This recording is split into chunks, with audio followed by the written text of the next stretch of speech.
Hello, welcome to my channel. This is Haji, and today I'm going to discuss why should you listen to me? Why did I launch the construction series? And how does it relate to the topic at hand? First of all, a little bit about my background. I have a bachelor's degree in civil engineering, and I entered the construction industry approximately about 25 years ago. And in my first role, I worked for a manufacturer in the construction industry. I'm manufacturing architectural products, and that position has exposed me to relationship with subcontractors. What are they looking for in a supplier, and what should a manufacturer do in order to position themselves strategically in the construction industry? As a supplier, one important aspect of as a supplier in construction equipment or a product is to make sure that you are specified in the specifications. So manufacturers ought to build relationship with architects as well as engineers in the construction industry. And that was my exposure in that position. I also worked for several subcontractors, and subcontractors are always looking to win bids and win construction projects. So they're always looking to build relationships with general contractors, owners, public and private entities in order to win more jobs. Ultimately, that's the objective of a subcontractor. So I've worked for several subcontractors as a cost estimator, and I should specify that all of these stakeholders that I work for, it was in a cost estimating capacity, a little bit of project management in occasions, but for the main part, my job, my responsibilities were to find opportunities, provide a takeoff on those jobs, and send a proposal and win those jobs. I also work for general contractors, and that role allowed me to have a bigger picture of the construction project. So what was really striking about that role for the general contractor was that I was looking at the project in its entirety for the first time. So in these previous roles, I was only focused on specific CSI divisions. So whether it was Division 10 or Division 5 or Division 3, it was a focus on a specific part of the job. Whereas for the general contractor, you're looking at the job as a whole. So from Division 2 on through Division 16. So you're looking for earthwork, the concrete, steel, the wood frame, masonry, all of the different trades that makes up the entirety of the job.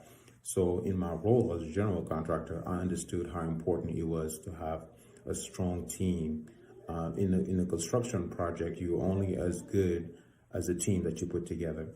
So a general contractor will estimate the job, will have pricing, but so a general contractor will calculate the estimate for each CSI division, but ultimately they will not self-perform all of the divisions. Some of the division will be subbed out. So it's important before bid day for the general contractor to have pricing from the subcontractors who will be executing that job. So they need those solid numbers. This is why GCs rely on it's important for them to have a strong network of subcontractors who can provide them information when they need it. Last but not least, the owner. The owner, as well as its representative. So it could be a CM at risk or another agency that's representing the owner. I've also had a chance to work for owners. And with that, you even have a more global view of the project. So the early planning before a project is even conceived, there's some analysis that needs to be done. There's a conceptual approach to determine the budget that's going to be needed to build a project, and early design phases or pre-design actually, where the owner is busy having an image, an imagination of what the project is going to be, an idea of what the project is going to be, and bringing that topic to an architect, bringing an architect in and having the architect begin the early design on the conceptual approach of the project. So at this point, we're talking about sketches and just trying to figure out what are we trying to build and how much it's going to cost in the early phases. So these different experiences for almost all of the stakeholders in the construction industry has brought me to understand what are the expectations of each stakeholder and what are the expectations they have from each other, right? As well as the dynamics between the different actors. And ultimately, everyone is gathered in order to design, build, and maintain successful construction projects. And so it should be a win-win relationship for all the parties involved.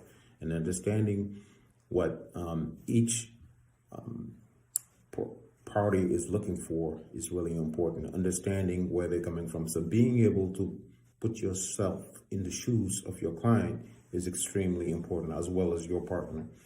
Being able to provide what they need and being able to get what you need yourself, as a contributor in a team is really important.